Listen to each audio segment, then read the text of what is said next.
and there will be 12 spots, roughly, and a certificate and award for the top 3 groups. And after this, implementation begins. So kids who have an idea and they would like to build that idea during the implementation phase, which is buildable in about a month and a half time, because it's going to be a prototype for the tech day. And the kids who want to do the implementation, they should have an idea which is implementable and in a shorter duration. And if you have a very involving idea, that's fine too. The only thing is, you might not be able to implement it and build a prototype.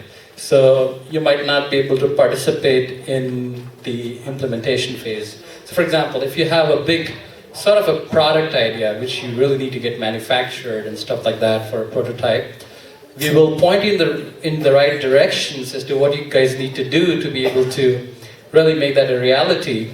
But you might not be able to sort of implement it in a month and a half and present it on annual tech day.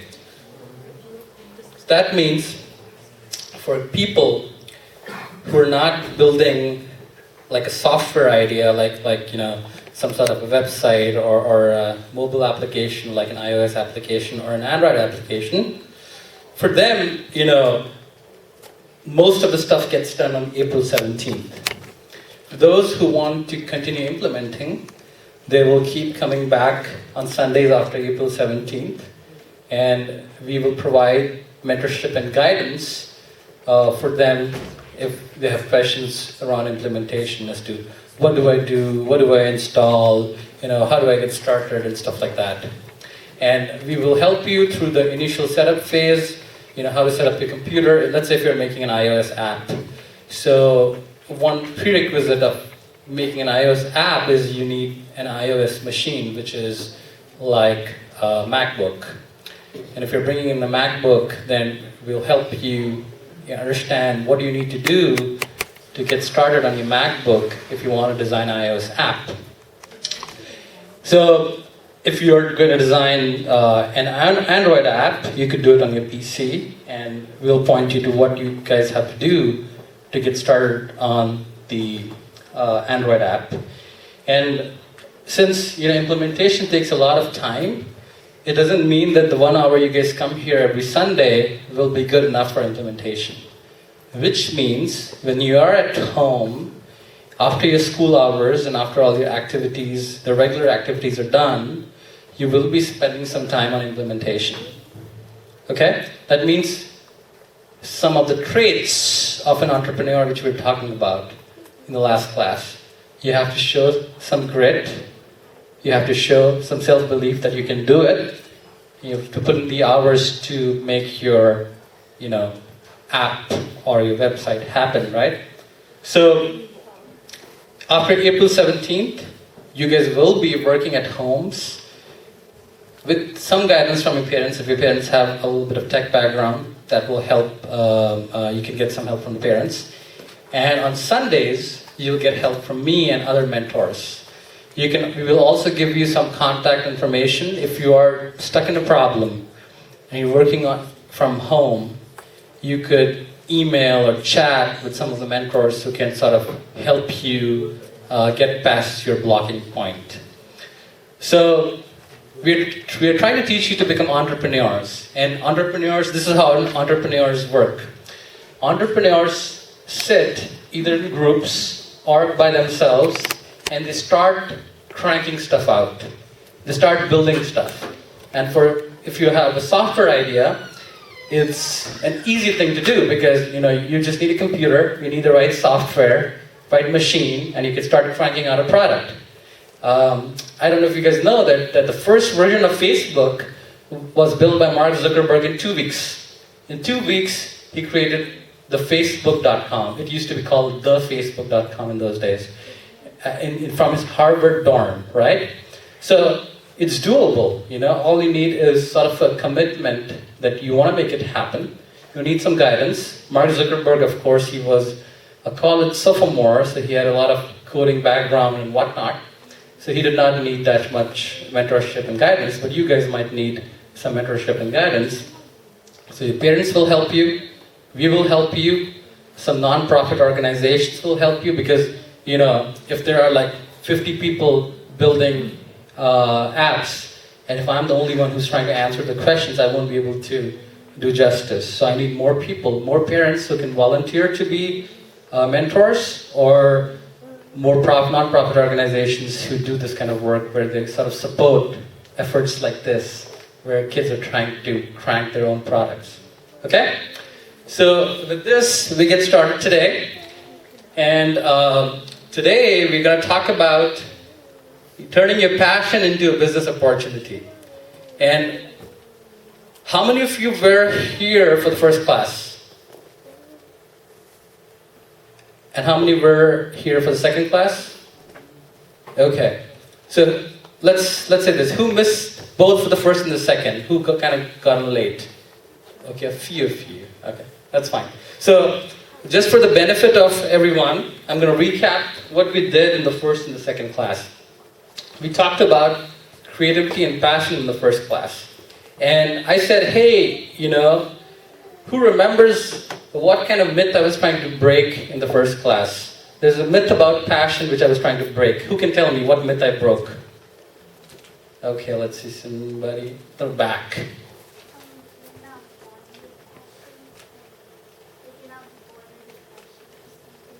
Right, so the myth was, you already know what you're passionate about very early on, as if sort of you're born with your passion. So the myth I was trying to break there, that even passion can be created. That's the answer. You're not necessarily born with certain passion that you're born, and at age 2 or 3, I'm going to be a tech entrepreneur, or I'm going to change the world by starting a nonprofit. You don't know that. You create that. If you already sort of feel strongly about something when you're sort of growing up, you're in 3rd grade, 4th grade, and you think that, I really feel strongly about music or something, of baseball, basketball, or whatever, right? Then you could use that as a starting point. But if you don't feel strongly about any specific thing, no need to worry about. There is a fixed way in which you can create passion. Okay? And I talked about that way. If you haven't, attended the first lecture, go to the Facebook page for Silicon Valley Young Coders Club and listen through the video of the first class and go through the slides of the first class. One of the very crowded slides tells you steps how to build passion if you don't think you have any passion yet. And you can build passion at any stage of your life. So if you're in 12th grade and you exactly don't know what you're passionate about, you can start building it now. You can create your passion. Okay? So that was my first lecture, and you talked about what is needed for starting a company. You need some sort of an innovative solution or a product or a service, something. And that's brought about by creativity. And I broke a myth about creativity too. Who knows about that? Anything about creativity I said? Nobody remembers what myth we broke about creativity in the first class? No? Okay. So the myth was, some people are creative, some people are not. Right? And the way we broke it, we said, hey, everyone can be creative. Everybody has, the DNA which is creative. Every time you're creating something in your body itself, and everyone can train themselves to be creative. It's, again, a method of thinking, and we call it, you can think outside a box, right? It's a very cliched term, but we showed an example about connecting 9 dots, and we went over how can you think outside the box when it comes to a question like, how many straight lines do you need to connect these 9 dots, right? And we came up with many interesting solutions if you start thinking out of the box. So if you get used to this idea of thinking differently, thinking out of the box, you can train your mind every time to create, you think creatively. And the other thing we talked about is you can always question assumptions, right? You can question assumptions, and that will help you in thinking differently. don't always think the same way. Oh, everybody feels this way, so I should also think this way. You have to question assumptions. So in the 9-dot problem, the assumption I questioned was, nobody said that the lines cannot go outside the 9 dots, the square which represented the 9 dots, right? So again, if you haven't seen that, you can go back, look at the slides, look at the videos. It's all on the Facebook page. In the second session, we talked about the behavior traits, because this is not like your regular classroom where we are saying, hey, you know what? This is topic A, topic B, topic C, topic D, and what we're covering here in topic A, we're covering for loops, topic B, we're covering while, topic C, we're covering nested loops, topic D, we're covering object-oriented programming, right? This is not a classroom instruction. This is like a new way of thinking. This is a boot camp where you're taught how to be and behave like an entrepreneur. Entrepreneurship does not only mean just the skills. It's the way you think about life, right? So we're trying to, plant some seeds as to how you want to think about life, right? And we talked about a few traits about entrepreneurship as to how do entrepreneurs behave, how do they feel like a leader, and what do they do to build such qualities, right? So second lecture covered that. And we also had homework associated with it. How many of you did your homeworks? Okay, plenty of people did their homeworks. So we'll get to the homeworks as well. And today we're going to do, this is going to end at 4 o'clock because last time we sort of went over a lot of time, and we want to keep it short so that we can accommodate the attention span of everyone here. So we have 45 more minutes now, and I will go over some theory, and then we'll do some interactive exercises. We're going to talk a little bit about the homework, and we're also going to talk about the business idea. All right, today's topic is turning your passion into business opportunity. Okay, so every day we take one entrepreneur in focus, and we sort of talk about her as to how she got there where she got. So this entrepreneur, her name is Allison Ames. And since today's topic is turning your passion into business opportunity, I'm actually going to tell you how do you create a business plan. And business plan, we're going to get to what a business plan is, but Allison Ames had a business plan at the age of 19. She had a 95-page business plan, thoroughly researched, very detailed. It was about Wonderland Bakery. And interestingly, her name is Allison. And it sort of sounds like Alice in Wonderland, right? It's sort of a coincidence. She calls the company Wonderland Bakery, and her name is Allison. So sort of Alice in Wonderland. And she had this 95-page business plan which she developed with her mom. And I see there are a lot of moms here, dads here. You could be your child's business partner. If they need some money to invest, and if you're willing to bet on them, invest your time and money with them. And your child could be your business partner, and you can start a business together. And more often than not, this happens a lot, especially with young entrepreneurs, because they need some seed money. If they don't want to go to a VC or an outside investor, they can ask for the seed money to you guys or to other family members or to their elder siblings and whatnot, and they could be the business partners.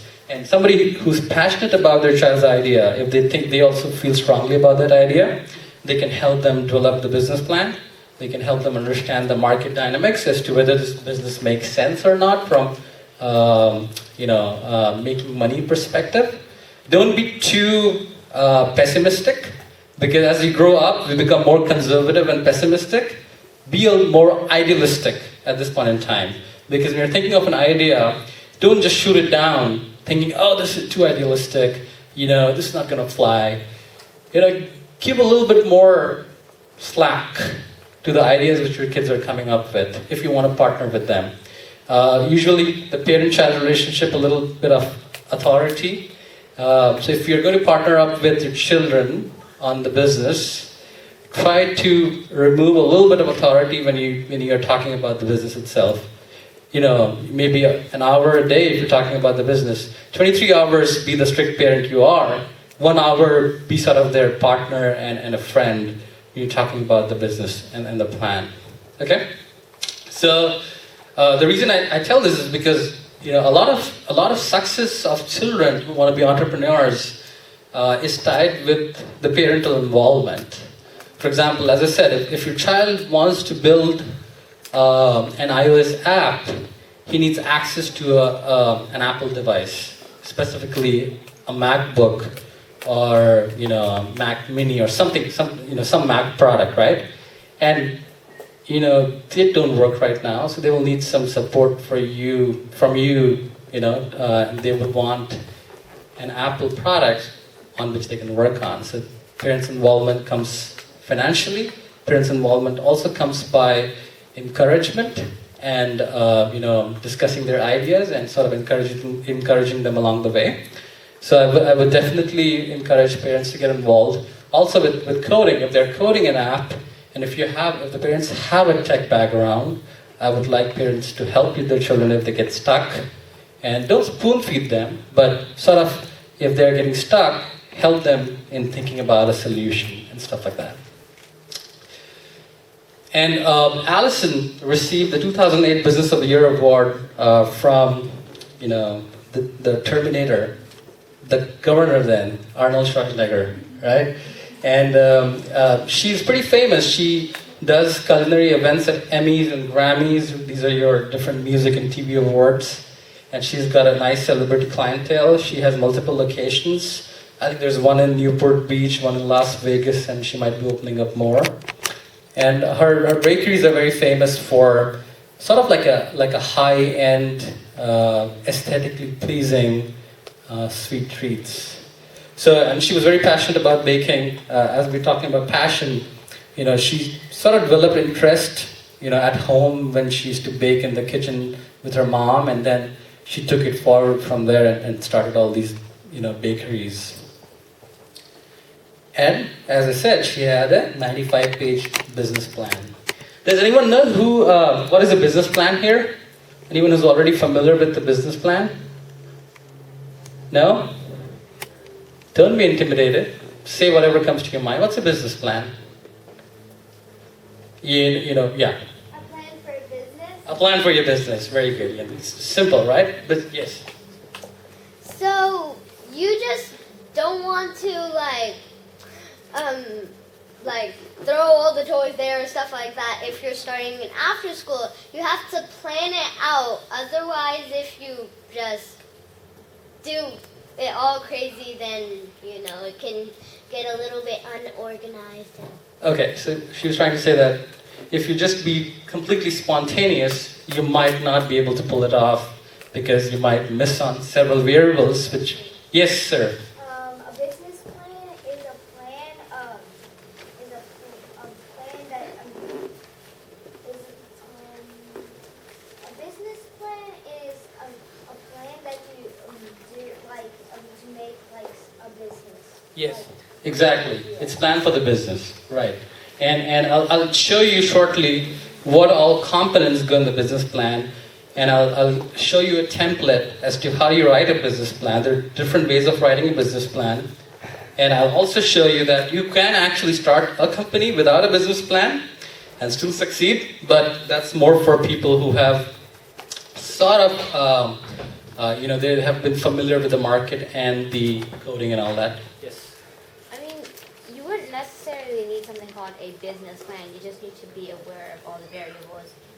And, all the variables, basically. Yes. As she said, the good part about having a business plan is it's in writing. Whether it's a PowerPoint slide, which you're going to present to future investors, or whether it's a PDF file which you have created with all the details about your business. But if it's in writing, you can always refer back to it. If it's only in your head, it's kind of hard to share it with your partners or future partners or whoever's going to align with you, right? You have to remember all the details. You might forget some details, sharing some details with them. they will ask you for some numbers, right? A very common number people ask you is, how much money do you think you're going to make in 5 years? What's going to be your profit in 5 years, right? So a business plan could potentially have an analysis like that, oh, I'm going to sell 1,000 products a year. Each product is for $100. So every year it's about $100,000. In 5 years, I would have sold $500,000. But you subtract the cost and the operation cost and the cost of goods sold and stuff like that to reach your profit number. So you need to have all that worked out in order to present it to someone. Or suddenly, if an investor asks you a question like that, you should be prepared. And if you have done your analysis in the business plan, it's sort of easy to come with that answer instead of at that point cranking it in your head. Yes, ma'am. So it's basically like Projecting your sales. That's one component of it. So business plan has various components. Projecting your sales is one of the components because your future investors need to know what's going to be my bottom line. If I invest my money with you, am I going to get enough sales so that you're going to make money on my money, right? So that's where the business plan comes into picture. So it's planned for your business, as everyone said. It keeps evolving, by the way. It's not set in stone. The smart people keep evolving the business plan. If they get too rigid about what they came up the first time around, it's not going to work, because as you go through the whole process of setting up a business, setting up an entrepreneurial venture, you find that, oh, I thought this is the way it's supposed to work, but based on the feedback, what I'm getting in the market, this is not how it's going to be. So you change your business plan. You evolve it, with every iteration. And who wants to see it? VCs want to see it. By the way, I might not have gone into the details of a VC, but how many of you know what a VC is? Please raise your hands. Okay, some people know. Okay, so this is a good opportunity for me to say what a VC is. VC stands for venture capitalist.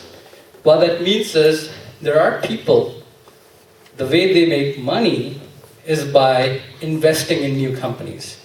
They might have a lot of money themselves. They might have started companies on their own in the beginning. Or what they do is they sort of pool together the money of some investors. Let's call them A, B, and C. A, B, and C, they want to invest 1 million, 1 million, 1 million each. So you got 3 million. There will be a fund manager who will manage the $3 million, and he will sort out opportunities to invest those $3 million. And these people invest in ventures. They do not invest in, let's say, like an index fund. Don't worry about it if you don't know what an index fund is. These are financial terms. There are, if you ask your parents as to, hey dad, where do you keep your money? You keep it in your bank where you get no interest. He's more likely going to say you, no, I invested in some mutual funds or an index fund or in my company stocks and stuff like that. So these are ways you can put your money and the money will grow instead of putting it in your bank, and the bank rarely gives interest these days, right? So these VCs are doing the same thing. They have truckloads of money. They want to make money on their money, because if they leave it in the bank, they're not going to make any money out of it. So they find investing opportunities. And the new entrepreneurs who are setting up new companies, they are one of the best targets. And for entrepreneurs, they want the money to set it up. For VCs, they want to give money so that they can make money on their money. And the way they make money on their money is by claiming a stake in your company.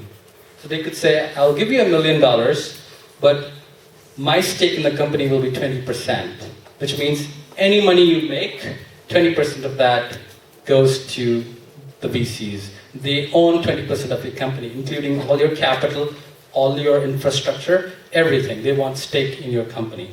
Okay? So if you don't want to give anyone any stake in the company, and if you have some money in the family and friends, get it from them, who are not going to ask for a stake. But if you are willing to give some stake of your company to the VCs, then you are welcome to approach them and ask for money. So the VCs are very interested in the business plan because, again, it doesn't have to be a document necessarily. It could be a PowerPoint presentation. They want to see what your projections are. They want to see who your teammates are, right? If there is somebody who has very strong credentials, they are more confident that their venture is going to succeed, right? And many times, not always again, not everything is absolute, right? Sometimes brand names like Stanford or Harvard helps in these cases. If the founder went to Harvard, at least they think that, there's some credibility. This guy has done something. He's at least graduated out of Harvard, for example. But that's not necessary. You don't have to get discouraged if you did not go to Harvard, for example. I'm just saying that's one of the parameters the VCs can look at as to what is the credential of the team, right? Or the other parameter they can look at is, what's their projection? What's the market? You might think there's a big market out there, everybody wants my product, but they want to really analyze to see if there is a market there or not. Yes? On the slide, it says business plan, and then there's an arrow pointing to SWOT or SWOT. What exactly is Okay, that? so SWOT is, again, an aspect of the business plan. It's called strength, weakness, opportunities, threat. So in your business, what is your strength? What is your weakness? You need to know what your weaknesses are, right? Otherwise you will assume that I'm all invincible and there's no weakness. Where are your opportunities? What markets you can target? Where are your opportunities? Who can be your customers? Whom you can convert? And what are your threats? Threats are also very important, right? While you are building this product, somebody parallelly is building the same sort of product as well. That's a big threat, right? If then we are under pressure for time to market. Time to market is how fast you reach the market. For example, oftentimes a lot of entrepreneurs get the benefit of first to market advantage, which means many people want to solve a problem. The first one who solves the problem gets to the markets at the earliest, and he or she gets most of the market, right? Because everybody gets on them. Let's just take an example. Let's say there was a website like Amazon or eBay, right? These are the two big names which comes to my mind when you think of, retailers selling stuff and consumers buying stuff online, right? And Amazon and eBay's, they sort of happened very early in the game, and there are many new companies which are coming every day, right? Let's make this as the selling platform and the buying platform. But the Amazons and the eBays have captured so much of the market that everybody's so used to just going to Amazon.com. Everybody has an app on their phone. If they want to order something, they just go to Amazon and order it because it has excellent customer service and it has a good market base. I know that Amazon has their own music, their own movies, their own products, and then their own audible books and things like that. Right. So it's really widespread. Yeah, so once you have the money, right? If you are an entrepreneur and you make money from your starting idea, the business, right? What do you do with that money? You have a lot of money. Let's say first year in sales itself, a hypothetical situation. You made $5 million and your profits were about, let's say, $2 million. That's plenty of money, to start out with your entrepreneurship venture. What are you going to do with your money? Can someone have ideas as to what they're going to do with their money? Okay, let's see. I'm going to first ask the guy in the back, orange shirt. Okay, so yellow and orange. Okay, so both of you can go one after the other. Why don't you go first? You want to start? You would probably use that money into a new product to make more money off of that product. Right, and what was your idea? So you have one object, and then if people don't like it, you use it to make another company with something different than their own. Okay, so the basic idea was you're not gonna just take that money out, buy 10 fancy cars, start a move, what do you call, get a $1 million home and stuff like that. Most sensible people, what they do is, of course, they keep some money to spend on their day-to-day lives. They invest this money back into the business because they want to grow it. And that's sort of the example of Amazon. The girl here was saying that Amazon now has its own movies. It's got its own music platform.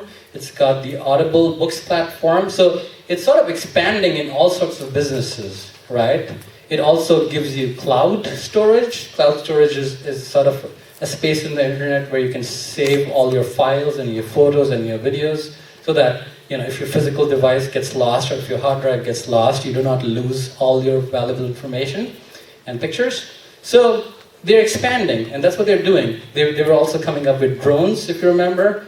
So all the companies, they want to reinvest the money to get more and more products. And the benefit of that is they are not banking on a single product for the success. If the single product they came out with first, if that fails or people start losing interest, they would have established a market based on other products. So that's a good example. And I'm also going to talk about angel investors. Anyone knows who an angel investor is? Okay, there's only one guy. Okay, go ahead. Well, this is actually more based off of a video game I played, so it might not be completely accurate. Okay. But basically, when you have more and more kind of businesses, then you get more and more angel investors, and you can sell give all your businesses to the angel investors and something like that. Okay, so a little further away from what I was hoping for. Angel investors are also sort of investors, kind of like VCs, but angel investors usually they invest in the person, right, rather than the product. For example, if somebody knows you really well, if somebody thinks you're really, really smart, right, they will invest in you if they believe in you, and they'll say, hey, I know you are working on some entrepreneurship ventures, and I was thinking of, investing this money. I'm banking on you, all right? I'm going to give you whatever, $50,000 on whatever you're working on, and let's make it big. So it's sort of the same thing. It's just that angel investors are usually the first investors also. Angel investor can be your rich uncle who thinks, oh, you are really good at what you do. I'm going to invest in my nephew. He could be your first angel investor. VCs usually come a little later in the game when you already have a prototype and you have a prototype to sell in the market, and you might have sold some products in the market, you might have tested the market already, and you believe that the market is responding well to your product. Then you go to a VC and say, hey, you know what? I have been selling some of them, but these volumes are low. I need more money to crank out more volumes. This has a lot of potential. Give me $1 million or whatever it is, right? But when we talk about VC in context of this program, we're not talking about millions of dollars. We're talking about small amounts of money like $1,000, because this is what this program is structured around. If you can win $1,000 on the annual tech day, this is a good seed money for you to get started, because if you're working on a software plan, in the beginning you don't need a lot of money to get started. Okay, so I'm going to go over the format of a business plan. Again, this is not a rigid thing. This is a type of a business plan. You could create your business plans differently, and I'm going to show you some templates. I'm going to show you a company's pitch. So, who knows what a pitch is? Many people know what a pitch is. Okay, let me get her. Kind of like your idea for what your product is and what you want to give them, like how much equity or whatever to the people who you're investing. So basically what you are going to give them for what you want in return. Okay. And can someone tell me what an elevator pitch is? Elevator pitch. Isn't it it's like a small speech that you give, and it's like it's like how much time like an elevator goes up and down, and it sort of just gives you like a little idea of what your product is going to be like. It entices your person to like want to like give money to your company. Right. So A full-blown pitch might need a PowerPoint slides. You set up a meeting with a VC or an investor. You show the slides, talk for about 30 minutes, and take questions from the investor. But what if you do not get meetings from these investors, right? What if you're just sort of roaming around their offices, trying to catch them when they are getting out of the building or getting in the building and going upstairs to their offices? So the idea is you should have a short speech ready in your mind